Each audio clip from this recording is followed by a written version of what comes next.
that Tommy Zeigler was completely telling me the truth when he told me that his father-in-law not only asked him the night before Thanksgiving to be the executor of his will, and that Tommy Zeigler turned him down for the reason that he did not want to have any power over his brother-in-law. His brother-in-law was like this rogue guy that was just always in trouble. He was a drinker, he was a smoker, and he was just nasty, and the whole family had problems with him.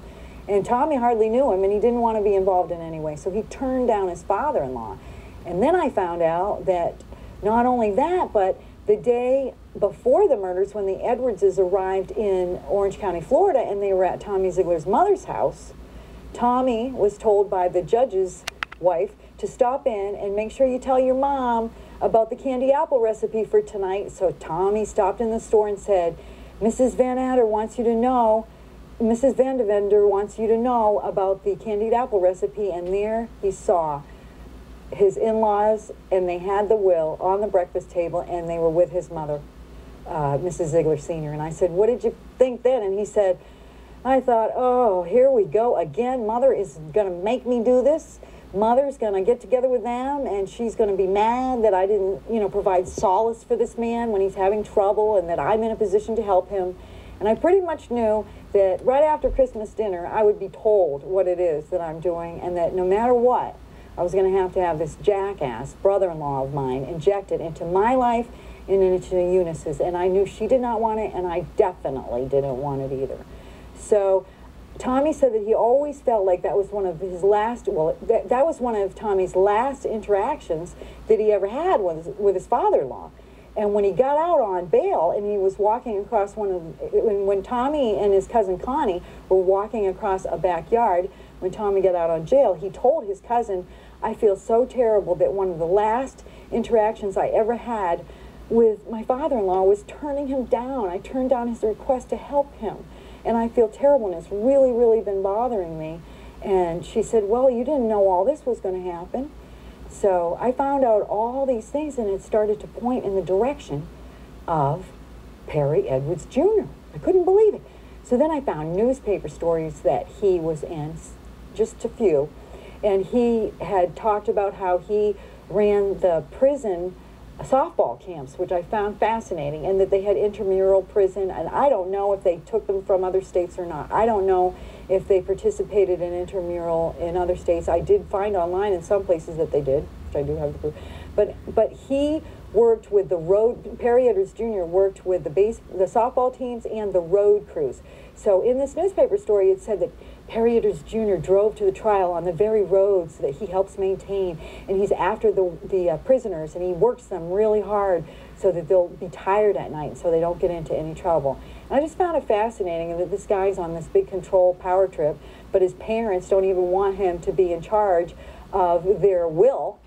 And I wondered, when did this happen? Like, when did it change? Like, was he ever in charge with his sister Eunice? It started to wonder. So I decided that I would go to Georgia and I would take a look in the courthouse and see if I could find any will information regarding the Edwards family in the courthouse. And I went to the courthouse and I found this big red book that happened to be jutting out in the wrong room. It wasn't even supposed to be in the room. All the red books were in another room. I stood at a filing cabinet and the book almost hit me in the head. And I thought, wow, what is this? And I pulled it down, and I looked at it. It had all these wills and people's names in there. Now, I didn't know I wasn't supposed to be looking at the red book. It was in this room that I was allowed to be in. And the clerk was on the telephone, so I opened the book.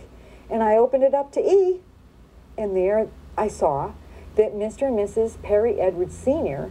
deposited the same will that Vernon David had showed me was probated after the murders. They had deposited this will that had Perry Edwards Jr. and his sister Eunice as the co-executors of their estate.